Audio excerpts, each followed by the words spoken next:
You're listening to the PRO Media Network. The next level in entertainment.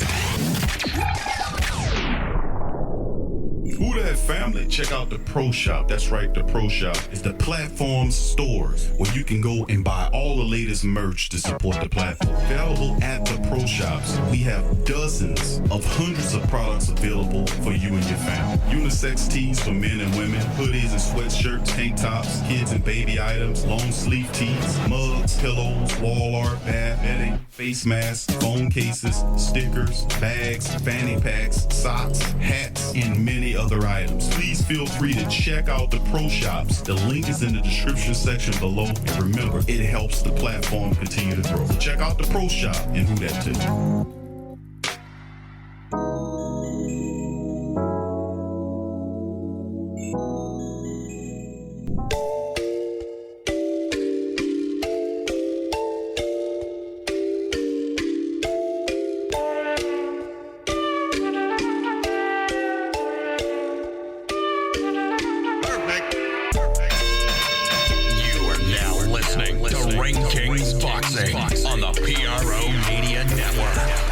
What's up, family?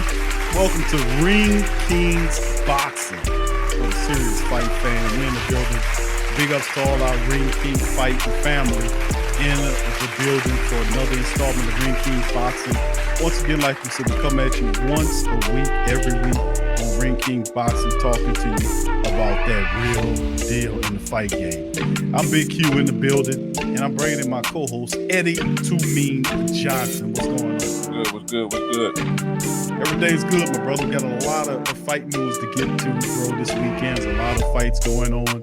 We got Gervonta Tank Davis in the Leo Santa Cruz bout. That's supposed to happen this weekend. We're going to talk about that. We got the press conference with both fighters takes on the matchup. We'll cover that this episode of Ring Kings Boxing. And, of course, in a couple of weeks from now, we got Kell Brook and Bud Crawford fights set to go at each other in the next matchup here. This one is set for, I think, November the 14th between the two as Terrence Crawford and Brook get going. And pretty much what Kell Brook talking about is that he applauded Crawford for taking a fight because he'll be in there with a monster. A lot of talking. We'll see if you can back that up. We'll cover that. We'll also talk about Keith Thurman trying to get busy, trying to look for a fight. Well, who is he targeting? Ugas could be the man, the next man. This is an interesting fight. As Keith Thurman is targeting Ugas for that 147-pound title. We'll get into that news and notes as well. Jaime Mungaya in his upcoming showdown with Torino Johnson. We'll give you a little bit of that. We'll talk about Deontay Wilder breaking his 2-month silence on social media. We'll get Too Mean's thoughts on Deontay Wilder's state of mind and what he thinks is going on. We also will talk about Alexander Usyk facing off against Derek Zoria. It's a heavyweight clash that's set to go off. We'll hear what Alexander Usyk has to say about that as well in Zoria. We'll have, in a way, it has a bout set as well coming up. The Bantam champion, 19-0, 16-0 Japanese champion, two-division champion. He faces off this weekend, as well as a fight between him and Jason Maloney. We'll let you hear a little of that as well. So a jam-packed episode of Ring Kings Boxing, and we'll get underway, starting off with the biggest fight of the weekend, in my opinion, in Gervonta Tank Davis, going up against 4-division champion Leo Santa Cruz, and they're squaring off, man. This will be interesting to me. Both these fighters are serious business in this. Now, of course, we know 3-time world champion Gervonta Tank Davis and two of the sport's most electrifying fighters, Davis and Santa Cruz, will battle for the WBA super featherweight and WBA lightweight championships in a matchup that pits the prodigious power of Davis against the unrelenting pressure of Santa Cruz. Now, Davis and Santa Cruz is promoted by Mayweather Promotions and Santa Cruz Boxing Club. The tickets are on sale at Ticketmaster for the families that chiming in. And then Alamo Dome has implemented a comprehensive health and safety plan to prevent against the C virus that'll be going on as well. So an interesting fight between two really talented fighters. To be honest with you, Tank Davis is a wildebeest of epic proportions to me. We talk often about Tank Davis, his power and his ferocity. But he has a guy that can take a lot of abuse, a guy that can fight as well, a guy that fights damn near every second of the time that he's actually in the ring, in Leo Santa Cruz. So I had to applaud the fact that these two fighters decided to put themselves in the ring together and fight. It's an interesting styles matchup. And before we get too mean take, let's hear what the fighters say about the fight. Here is Gervonta Tank Davis as he's talk about what's going on in the fight, and then we'll play Santa Cruz. He is 7-0 in world championship fights. He is the WBA lightweight champion of the world. Tank, give us a word on how camp was and what should we expect Saturday?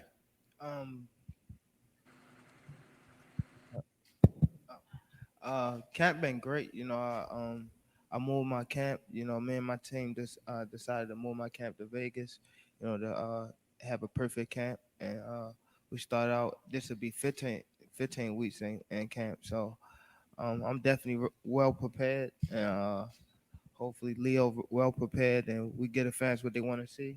And that's excitement. We know that Leo going to come, with punches, and I'm going to come explosive. So it's all about giving back to the fans and, giving them that treat they want to see. So I'm well prepared. I'm happy. I'm grateful. I want to thank, Al Heyman. I want to thank, Mayweather Promotions, my personal team, and just Showtime. I'm grateful to be in this position, and I'm ready. So October 31st, Saturday, it's going to be explosive. Tank Davis, Two Main says it's going to be explosive. And then we know how Tank Davis fight, and that's a perfect word for Tank Davis is the fact that he's a guy that fights with pop, that fights with excitement. So they're interesting to see what and how these two styles clash. It's just going to be interesting to see. Let's go on the other side of it and see what Leo Santa Cruz has to say. Leo, man, you look at your resume and all that you've accomplished speaks for itself. You ever take offense that so many pundits and so many people have said, man, yes, it's a great challenge, it should be an exciting fight, but I think Tank's going to walk through this guy. Do you ever take offense to that and say, I am Leo Santa Cruz? I don't really take offense because, everybody has their opinion. They could say whatever they want and everything. It's just my job to go out there and prove them wrong, That's what I'm going to try to do. I'm training really hard to go out there and, try to give a great fight, get the win, and hopefully prove them wrong. Mm-hmm. And you look at your ring resume.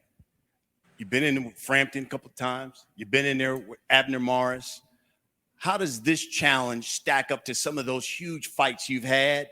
And where does Tank rank in the list of opponents that you've had? I think Tank ranks in the best. I think Tank is my hardest fight.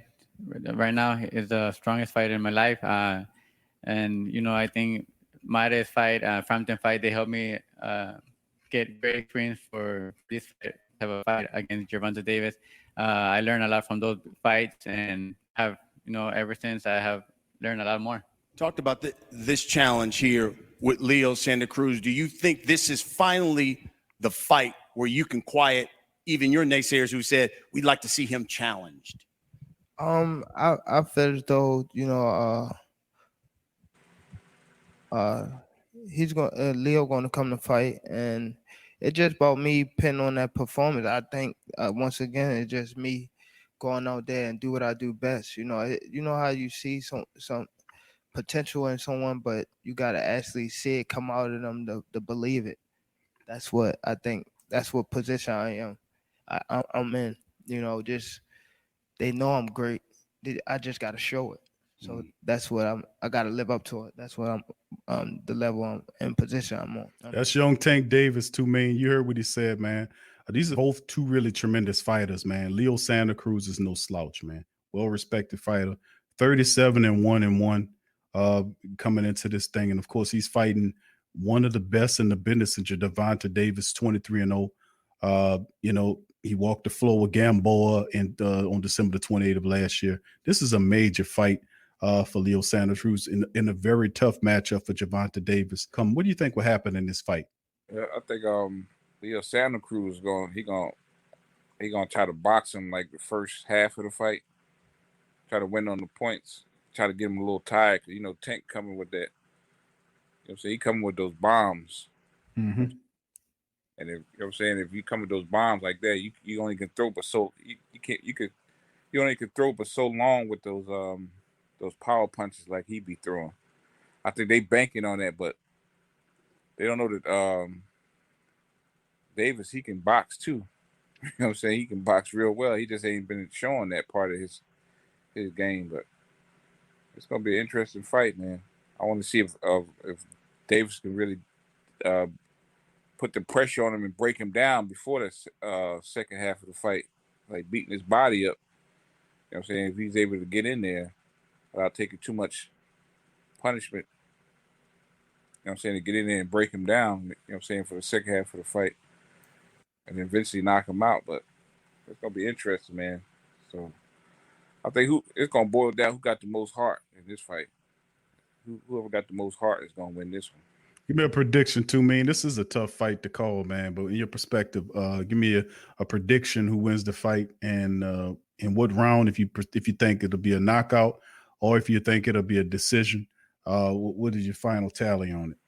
Yeah, I mean, if I was to put my money up, I'd put it on Tank Davis to win it by late stoppage. Okay.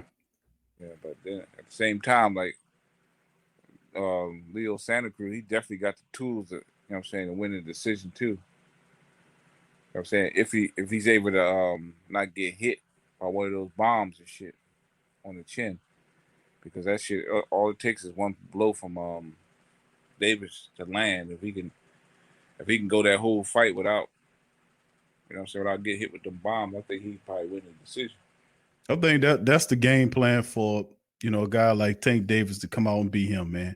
We know Santa Cruz is a very good opponent for him, but this might be a little, I don't know, this might be a little bit beyond Santa Cruz, and he's a good fighter. But Tank Davis is something else, man. You got guys like Tank Davis and Devin Haney and those guys coming up. I mean, but it's interesting, man. But I love the fight to see how Tank will fight him. But ultimately, I think, man, this is Tank Davis trying to show everybody making a name for himself here. So I have to go with you on the Tank Davis. But I'm expecting a good fight. But Tank Davis is going to try to floor him. He's going to try to floor Santa Cruz and get him out of there. And to be honest with you, I wouldn't be surprised if that's the end result, knowing how Tank Davis fights. So we'll see how it all shake up. But it's going down this weekend. Very big fight. All right, let's move on to the next issue that we want to talk about. Kell Brook and Bud Crawford. That's the next one now. It's coming on more Brook's side of things. He applauded Crawford for taking the fight, saying he'll be in there with a monster. Now, the former IBF welterweight champion Kell Brook, who's 34 years old, has given high praise to Terrence Crawford to agreeing to face him, even though Crawford was the one that went after him. Brook will challenge Crawford. He almost trying to flip it like he was waiting on him. It's strange. Brook will challenge Crawford for the WBA welterweight title on November the 14th, likely at the MGM Grand Conference Center in Las Vegas. And the Sheffield boxer has now aligned himself with Carlos Fermento. He's unable to use regular trainer Dominic Ingle because of the C virus pandemic. And Brook has become a fan of Fermento after following him on social media. And Brook said, quote, "He's the guy I follow on Instagram because I like his style," end quote, said Brook. "I've never worked with him previously because Dominic is my trainer, number one. I messaged him on Instagram and basically said, let's work together. The first day I knew that we gelled unbelievably. He's basically obsessed. He's passionate. And that's everything I need in this fight," end quote. Brook in the ring back in February when he knocked out Mark DeLuca in 7 rounds. The contest is the first for Brook at welter since 2017 when he was stopped by Errol Spence. Now, during that period, Brook had suffered back-to-back stoppage defeats to Spence and Triple G. And then he suffered a fractured orbital bone in both bouts, which required surgery in both instances. And despite the odds being stacked against him, Brook believes that he can topple Crawford. And that's regarded as the best pound-for-pound fighter, one of the best pound-for-pound in the world. He says, quote, "I've got to applaud Crawford for taking this fight because he's in there with a monster with self-belief," Brooks said of himself. "He's one hell of a fighter, but a similar man naturally to me. I'm a dangerous man, a big welterweight, and a force to be reckoned with. Everybody has been writing me off. I've been going against everyone. This fight is for me. No else but me," says Brook.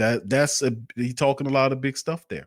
He's talking a lot of big stuff there. Like we said, this fight is set for middle of November. And Kell Brook found his guy on Instagram, found him to train on Instagram. And now he feels with that limited time frame that he's going to prepare to take on Bud Crawford, who's on a whole nother level. So, man, that's to me, this is, and I was saying this before, I don't like the fight. I think Terrence Crawford could have found a better opponent, even if he had fought who I like, Keith Thurman. They didn't like the offer. They said the offer was too much or whatnot. Even though Thurman said, "Send me the offer again." You don't have to renegotiate. It's always a negotiation. You send me an offer, I counter you with this offer, and then we'll kind of get to a spot where we feel good. And I ultimately wanted to see that fight occur between Bud and Keith Thurman, as opposed to this Kell Brook fight. This guy hasn't fought at this weight class in since 2017. So I mean, this is a tall order, and then he's just picking up his trainer not too long ago, and he has till the middle of November to get the rest of his training done to fight Bud Crawford. I just think this is it's not a good look for Kell Brook in terms of taking this fight. And I understand that he's toward the back end of his career, and we could pretty much put this dude in Gamboa mode on the Gamboa level after this fight. But what you think about Kell Brook's tough talking in this limited time frame with the trainer, November the 14th that's coming up? What do you think about his tough talk? He's talking his ass. His mouth is getting to something his ass ain't gonna be able to get out. You know, because Terrence Crawford is a mean dude, man. When you start talking shit, that just pisses him off, and he gonna go in there and fuck you up for real. And when he say that, he mean that shit too. I'm gonna fuck that motherfucker up, man. he better show some more respect, man. I think he gonna just go in there and just throw fucking Terrence Crawford. Shit, that's gonna, like I said, it's gonna bring a whole nother beast out of Terrence Crawford when people talk shit, man. Yeah, but like I say, now Kell Brook, he can fight. You know what I'm saying? By him not having a trainer, I don't think that'll play a role. I think the trainer's really there to you know what I'm saying, be able to, you know what I'm saying, be in his corner in case he needs him. You know what I'm saying? When shit get, like what, remember when Muhammad Ali got dropped? When he was fighting Henry Cooper. Yep. And glove split. So Andrew Dundee kind of split it a little more so he can stall him. You need trainers like that, man. They be able to see how to beat a person. You know what I'm saying? But, you know what I'm saying, he's been fighting long enough to know that, you know what I'm saying, how to get in shape and shit like that and get prepared for a fight. But yeah, it could be a massacre. He keep talking shit though. It's gonna be quick work. Crawford's gonna make quick work of Kell Brook. Like I said, man, it's a shame, man, because he's wasting away some of his best years with Arum there. And we were talking about this in the pre-show meeting about Crawford, and we've been saying this. If you go back and listen to the previous episodes of Ring King's Boxing World, we've been saying, why did Terrence Crawford end up with Top Rank when they can't get him the fights? This is the best they could do for him, and really he could do more. Bob Arum says, where's the money going to come from? We're going to go over this article right here with Bob Arum himself, and we've been saying this. Now Arum is saying, and this, of course, this happened last week with Arum. Terrence Crawford may very well leave for PBC. That's not news. That's not news break. He has to consider that there are no fights that he can have in Top Rank that will be up to the par of the fighters that he could fight if he went to PBC.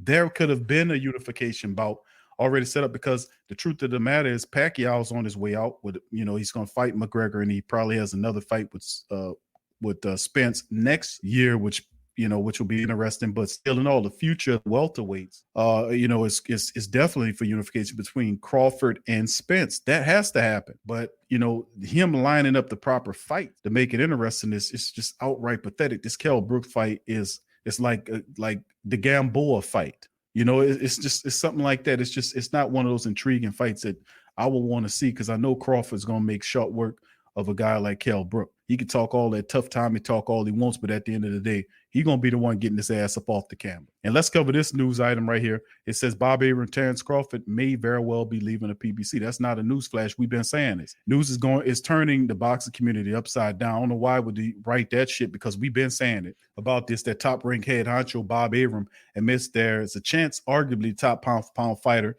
and WBO welterweight champion Terrence Bud Crawford, who's 36-0 with 27 knockouts, could be leaving for rival entity Premier Boxing Champions. Now, Crawford is set to defend the title against IBF champion Kell Brooks, Special K, as he's called, 39-2 with 27 knockouts on November the 14th. However, several boxing enthusiasts feel that the former champion's best days are behind him, and this fight will boost the WBO. This won't boost the WBO's champion's profile. Listen, that's not true. His best days are not behind him. He's in the prime of his career right now. He's in his prime. So I don't know who's shitting on Terrence Crawford, but whoever's saying that, they don't know shit. Let's just come out with that. You don't know what the hell you're talking about. Terrence Crawford is in his prime right now, and it will boost his championship profile if he knocks this guy out in 1 or 2 rounds, where Errol Spence couldn't do that.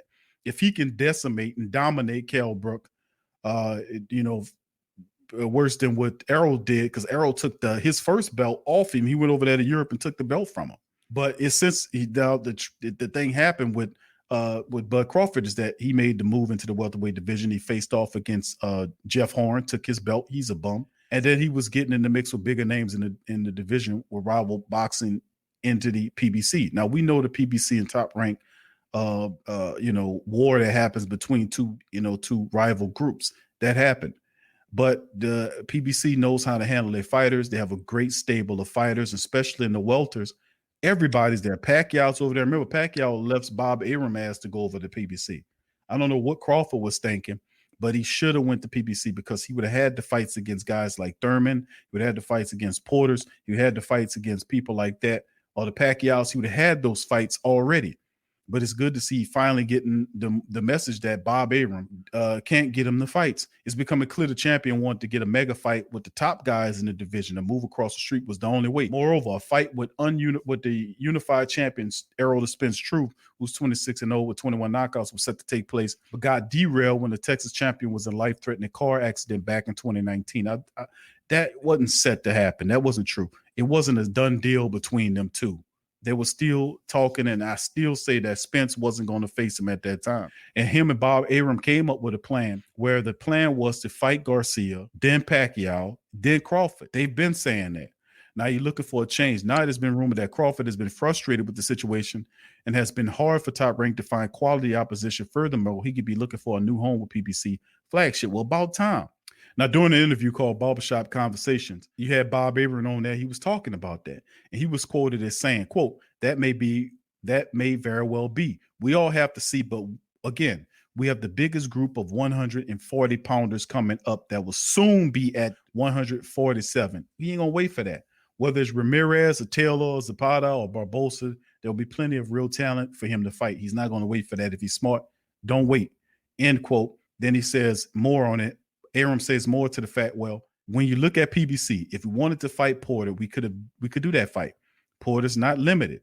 If Porter and he decided to fight, we could do that fight. Then why you didn't do it? Because the Porter fight, in my opinion, is better than the Kell Brook fight. Now, granted, Porter just fought not too long ago, but maybe you have to extend it out a little bit.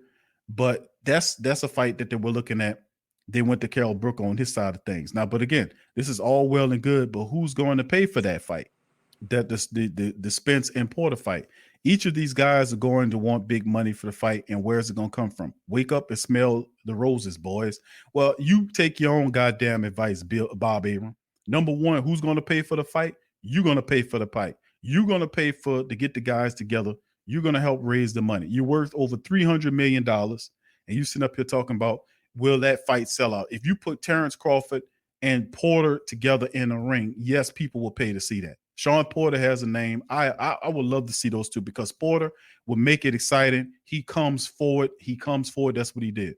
Just like when Porter fought Errol Spence, it was a good move because it was a really good fight, and it should be the same. But the reality is, Dick had an opportunity. They talked to Thurman. They didn't pursue the Thurman fight, which I would have liked. There was even the Gary Russell Jr. deal where Gary Russell said, I will take a certain amount to come up to fight Terrence Crawford. That didn't happen. So there were several fights. How did we end up with the worst of the fights that we could have possibly happened? Is because it was the cheapest one to make of all of them. To me, you heard the breakdown in the story with your thought process before we move on to Keith Thurman's next fighter.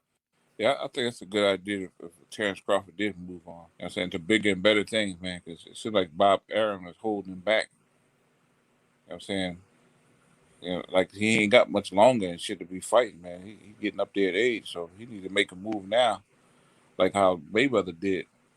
When Mayweather made the most money after he left Top Rank. Crawford can do the same thing, man. You know what I'm saying? It's about time he started taking control of his own career at this point. Mm-hmm. So I think he definitely need to make that move now. If he's gonna make it, he need to make it now. You know what I'm saying? Because he what 33, 32? Or he just turned 33? He only got a few years left, man. You know he 34. Well, Kell Brook is 34, and I want to say Crawford is 33. I want to say I can look that up. I know he just had Terrence Crawford just had a birthday in September. Yeah, this is the type of stuff that, like, when we talk about, man, we talk about this, and that's the interesting thing about it. Like, I wasn't a fan of this fight, and we spoke against this fight because we wanted to see a better fight. And it was the Pacquiao, because Pacquiao hadn't found an opponent. There was Thurman, he hadn't found an opponent. There was Gary Russell Jr. that was in there as well. And out of all of those fights and all of those people, that we were looking at, you went and found Kell Brook and said, well, let's just go and get Kell Brook, who in my opinion is, he's fighting at welters for the first time in several years. So he hadn't been actively fighting there. He's a guy that I think is more on the Gamboa level. No disrespect to Gamboa. He's 33 years of age to me.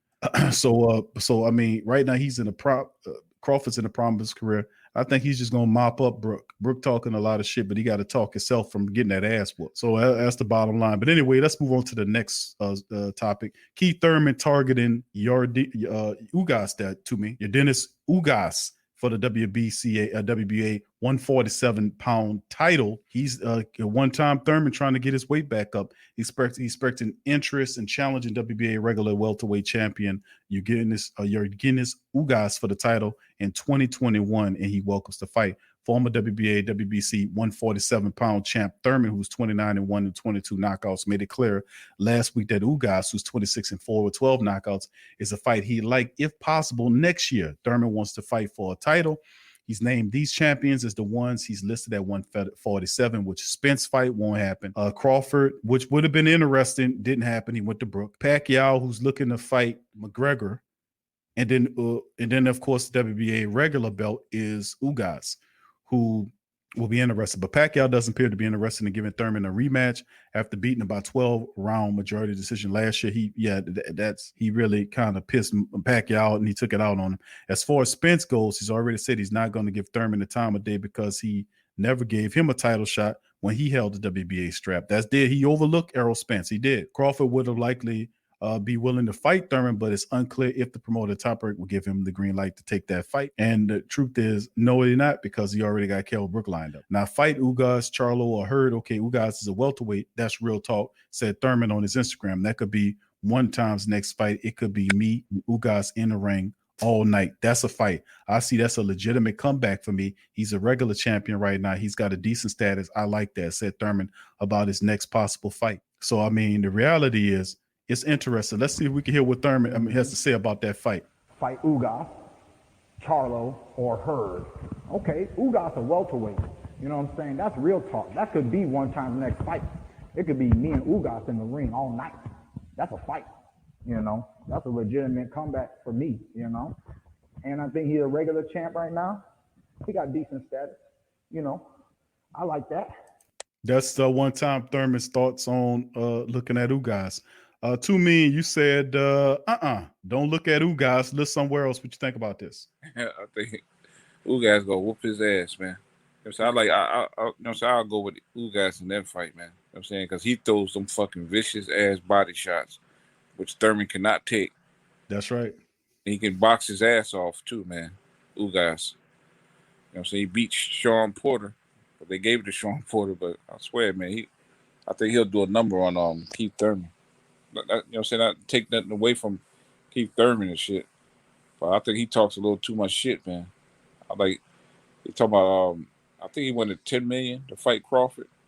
Now he's talking about he want to fight Ugas because he's got a belt. I'm like, come on, man. He talking shit, man. He talk too much shit. Yeah, so I like Ugas in that fight, man. Definitely. You know what I'm saying? With them body shots he be throwing. And you know what I'm saying? You know, like I said, everybody know Thurman, he can't take no body shots, man. No, you're right. You're right to mean he can't.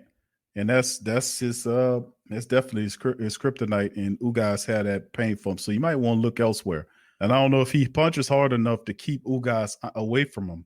And that's the thing, because Ugas will make his money living inside and getting to Thurman. And listen, I don't know. He don't want to work his way back up slowly.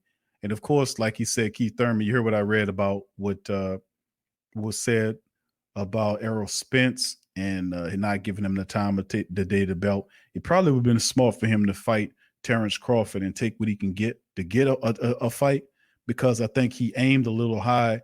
And, you know, the thing is, listen, get in there against Crawford and make your bones. Now you miss an opportunity. You got to settle for the WBA regular. So, and then the guy, it's his strength is your weakness.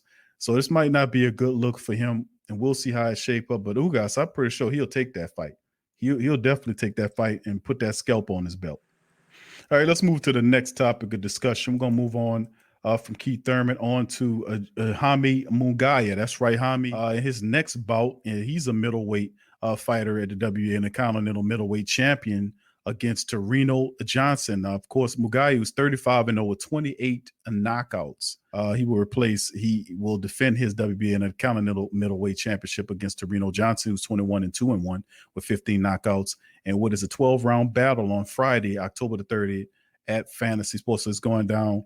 Okay, going to the Deontay Wilder fight. Deontay Wilder has seen a lot of people saying, where in the world is Deontay Wilder, as he seems to disappear from, again, the interest in boxing. Well, there's a story that popped up via WBN 10 that's showing that Brown Bomber's back on social media. It is. He breaks his 2-month social media silence, as he comes back to talk about some stuff. And the fans were worried about whether Wilder could return to any platform after ignoring questions regarding his trilogy fight with Tyson Fury. Fury walked away from the contract. The contracted clash with the apparent deadline for the deal elapsed. The Gypsy King is now planning December 5th fight, and it's currently unknown what lies ahead with Wilder after American decided against opening up early this month. Since August, his only activity has been to plug this weekend's make or break it pay-per-view clash with Gervonta Davis, associated with the same advisor. Neil Heyman, Davis, and Wilder effectively teammates, and this gives the Browns bomber the extra incentive to help out. Davis faces his pay-per-view day along with promoter Floyd Mayweather. The pair have worked for 5 years to get to this point.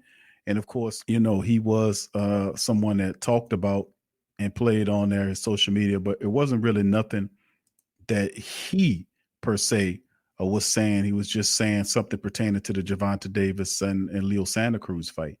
But the question is about Deontay Wilder and these really weird, machinations that he's doing. He's being seen chilling with his family and has not really addressed any information about whether or not he's, what's really going on with the Tyson Fury fight. Does he really want to fight?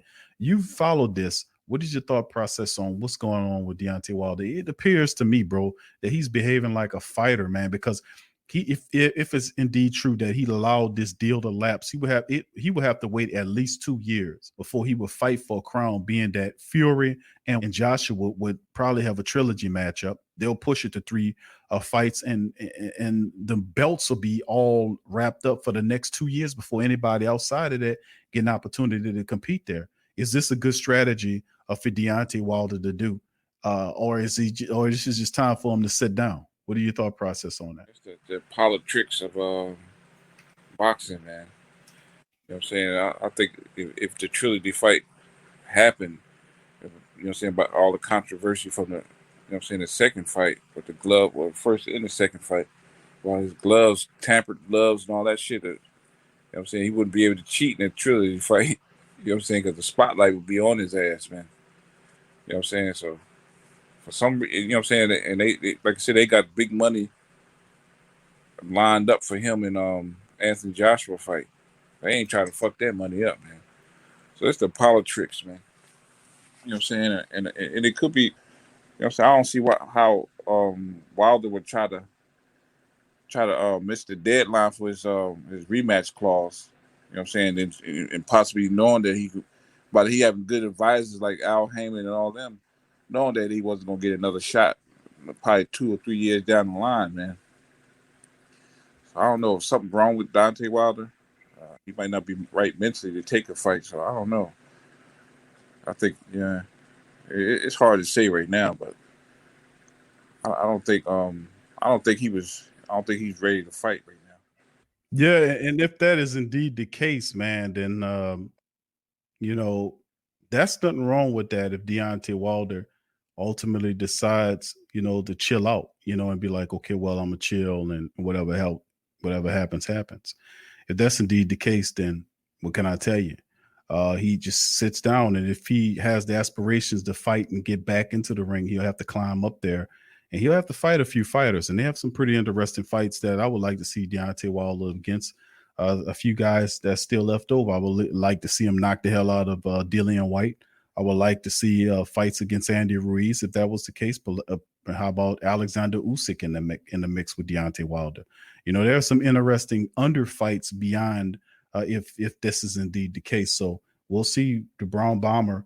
We'll see what happens. But his silence, man, he got also training. If he got rid of Breland as well, and all kind of stuff is going haywire in his camp. And who knows, man? Who knows with these guys? Who knows? Anyway, let's move on to the next article here. I'll talk about the Alexander Usyk and Derek Chisora fight that's set to go off on this weekend as well. Another interesting matchup is Alexander Usyk, one of the most decorated light heavyweight fighters to ever fight. He's very spectacular style, man. Really awesome boxer. He has an opportunity to take on another heavyweight. I think he fought Chaz Williams, I think it was, and just dismantled him. He was just a cab driver fight for him. He steps up a little bit in competition against Derek Chisora, who's kind of on the back end of his career right now, just trying to get a payday. But Chisora is very popular overseas. And you have Alexander Usyk, who's going to look to try to make a name by knocking out Derek Chisora. But they had their press conference face-off. Let's hear a little bit of it. Here it is. Everything is just going according to plan. That's my motivation. And finally, you're ready to do whatever it takes. Oh, mate, he already says on the cap, man. He says, war Chisora. You can't go in boxes, man. I should go in there, man. And I might lose 9 rounds. I might lose 11 rounds. Who knows what's going to happen in the 12th round? It's boxing. You don't know. This is a heavyweight game. And I hope he is ready, because we are bringing violence and boxing and everything. We're going to chuck so much stuff at him. Thank you, Del. Alexander, how are you? My God. Good. Are you ready for war on Saturday night? Do you expect war on Saturday night?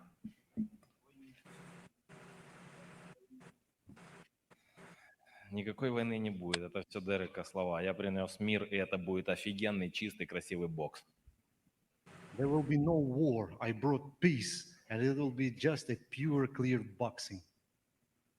You want to not get involved in up close, rough. You want to keep it long, sweet science, an exhibition in there.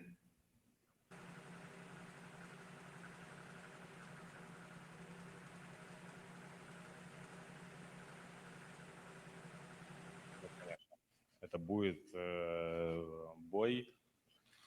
Он будет хотеть нанести мне очень сильно много увечий, сильно захочет меня ударить. Естественно, я не буду просто мягко на это смотреть. Это будет великолепный бой двух сильных типов. He will definitely want to hurt me badly, I will not stand in front of him to let him do that.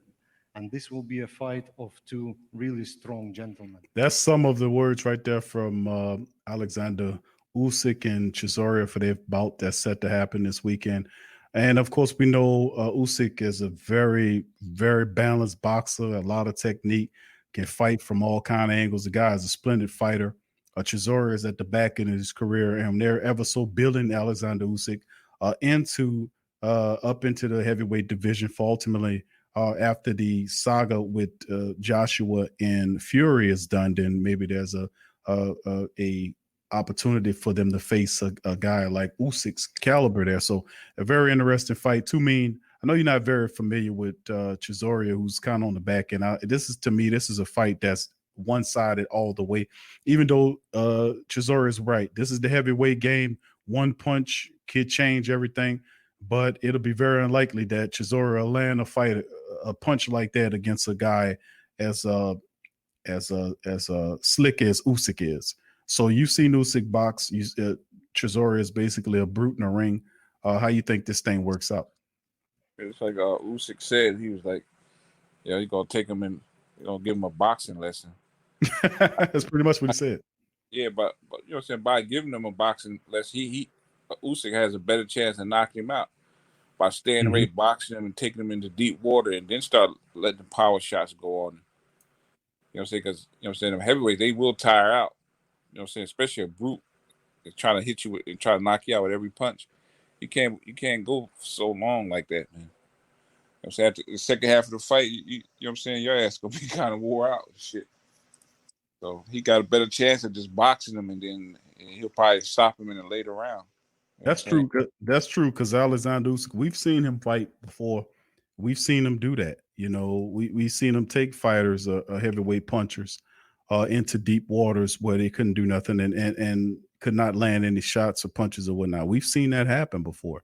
So it'll be interesting to see what shakes up here. But ultimately, to me, is Alexander Usyk all the way. This is the last couple of fights that he had weren't really, cupcake fights. I mean, you're getting Chisora on the back end of his career. His prime is behind him. He gave him Chaz Williams, I want to say Williams or Witherspoon, whatever his name is, early on, and it's just whatever. But this is definitely, in my opinion, Usyk, unless he comes in sloppy and uncharacteristic what he is, he should be able to take care of Chisora. So let's move on to the next fight as well, and we're gonna talk about a young fighter who's coming in some of the bantamweights. We're going to get a bantamweights love. It's another face-off supposed to happen between Inoue and Maloney this weekend, and here's a little bit of it. This is the main event. It's 12 rounds for the WBA. Right here on the X, that'd be great. WBA IBF Ring Magazine Bantamweight World Titles. Jason Mayhem Maloney. Naoya, the Monster, Inoue, on Halloween. Saturday, October 31st, the undercards begin at 4:30 Pacific on ESPN+. Inoue, Maloney, the WBA, IBF, Ring Magazine, Bantamweight World Titles on the line. As always, this is boxing. This is Top Rank. Inoue's got an interesting resume with him. He's one of the world's best pound-for-pound fighters, as according to Top Rank and the ESPN rankings. 27-year-old bantamweight superstar in Japan, signing with Top Rank, presenting him opportunity for a new market to discover his talents and watch as he continues to improve his impressive career. The unified champion faces Jason Maloney in upcoming title defense. But Inoue is 19-0 with 16 knockouts. Stepping into the ring, he sat down with ESPN to talk about his career and why he's known as the Monster. His thoughts on the Lopez victory and other things they said in his article. And when asked why they called him the Monster, he said, my gym owner gave me the name Kabutsu, which means the Monster, when I had my debut matchup when it was active boxing. He said people used to say he was genius when I debuted. If someone would ask how genius I was, and he even answered I would beyond that. I told him that I'm a monster. So that's how he took on the name Monster. He also feels like that he has an opportunity to build his ranking as he takes on Mahoney, which is a pretty interesting bout. But if you look at some of the competition that Inoue has fought, he's fought some pretty decent fighters at that weight class. Since moving to the class in 2018, He's fought final title is. He had fought Jamie McDonald and his first knockout loss in round 1. He went 4-0 with 3 stoppages, all of them against men who were title level fighters. He had a decisive unification decision over Hall of Famer Donaire in 2019, which was the fight of the year. He picked up the IBF, WBA, and the Ring Magazine belts and the WBA, the World Boxing Super Series trophy along the way. And of course, he makes his first start since the Donaire win last November to face against 29-year-old Jason Maloney, who's 21-1 with 18 knockouts. His second appearance in the States since the C19 stuff stopped what was supposed to be a fight against Casimero, who's 30-4 with 21 knockouts. Now, Maloney's is a quality contender.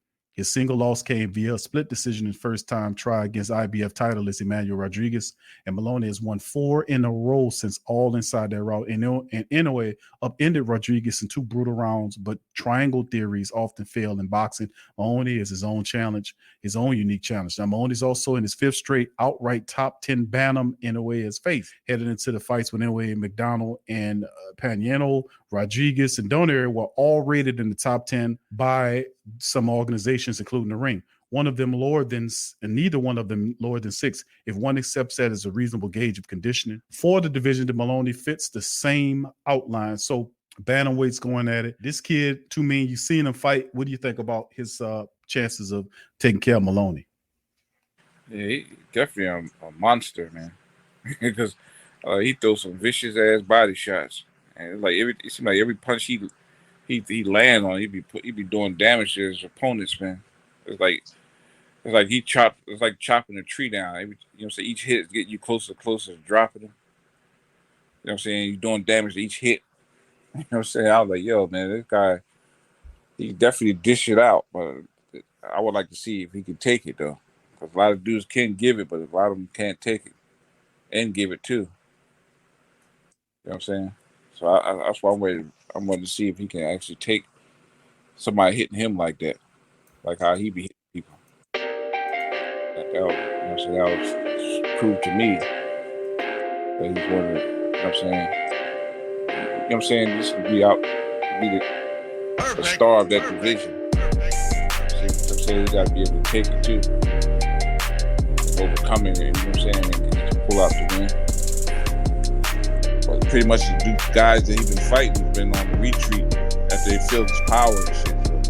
So I would like to see how he'll do against somebody that take his power and give him some shit back. See how he that.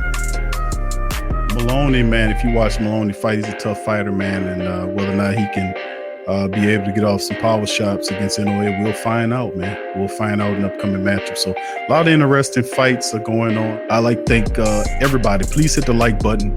Please feel free to share the show on all of the boxing platforms or boxing groups that you attend to. And subscribe if you're not a Ring Boxing subscriber. Feel free to subscribe to our latest show. So I thank everybody for joining us. I'm Big Q, the host. And I thank my co-host, Eddie Too Mean Johnson. Me and Too Mean, thank y'all for joining us today. Peace.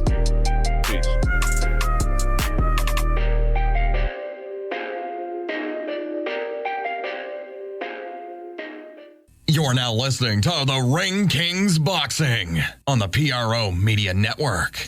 TheWhoThatDaily.com. That's right, TheWhoThatDaily.com. Your one-stop shop for everything New Orleans Saints, New Orleans Pelicans, LSU Tigers, even the top flight boxing news. So if you're a Who That and you're looking for a place to stay up on your team, TheWhoThatDaily.com is your site. TheWhoThatDaily.com for the sport Who That in all of us. Energy Muse is a leading conscious lifestyle brand offering empowering tools in the form of crystals and crystal jewelry to assist you on your spiritual journey. Their main and sole mission is to empower people and help them tap into their own personal magnificence. Each sacred piece is handmade with love and cleansed, energized, and programmed with intention to create a desired outcome. Healing crystals can help you realign and recalibrate your energy through their powerful vibrations. Healing crystals act as a tool to raise your vibration and create lasting change across all areas of your life. They hold a transformational energy that empowers you on your journey no matter what your goal is. Are you ready to find love, a new career? Do you want to have a fulfilling, meaningful, purposeful life? When you are ready to release what does not serve you or enhance a particular area of your life, call upon the high frequencies of healing crystals to help you live the life of your dream. At Energy Muse, they have a massive supply of crystals, jewelries, energy tools, bath and body products that help you become the best you that you could possibly be. So if you're interested in healing crystals and jewelry, check out Energy Muse. The link is in the description section below. Live clean, eat cleaner. The only natural and patented produce wash. Eat Cleaner is a tasteless, odorless, and lab-tested line of food wash and wipes that is up to 99.9% more effective than water in cleaning wax. The only natural, patented produce wash in a 14-day study. Applying Eat Cleaner all-natural fruit vegetable wash to a variety of fruit and 100 pure guaranteed vegetables also prolong shelf life up to 5 times longer through a natural blend of fruit acids and antioxidants. This can help save your family on average of over $500 per year, reducing waste and making it easy to get your half plate of fruit and vegetables each day. Eat Cleaner offers a wide variety of solutions for food safety and shelf life extension for consumers, retailers, food service, and operators. USDA bio-based, OMRI listed for use on organic produce, non-GMO, vegan, gluten-free, made in the USA, lab-proven, and patented. So if you want cleaner fruits and veggies, try Eat Cleaner. Check the link in the description section below.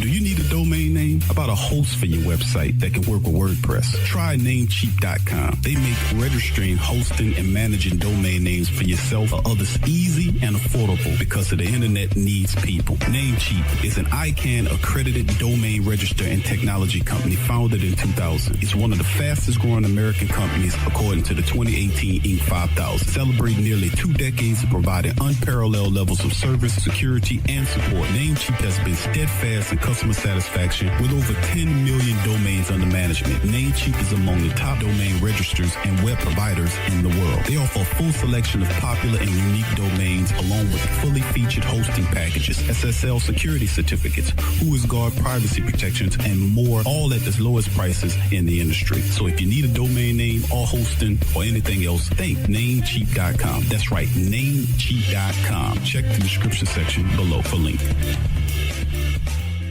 Are you a small to large business looking to reach thousands of people on a daily to monthly basis? Now you can advertise on the PRO Media Network, where popular shows like the Sports Coma with Big Q and the guys, Pelican Post Game Report, Tough Tiger Talk, and other great content from the PRO Media Network. Sponsorship is now available. Now you can buy ad space. So if you're a business that's looking to promote a product or service to thousands of people, we now offer advertising to businesses looking to reach thousands of people on a daily to weekly basis. Contact us at our email at the PRO Media Network at gmail.com or simply click the link in the description section below for more information on how to advertise on our platform. Thank you, and we'll be looking forward to working with you.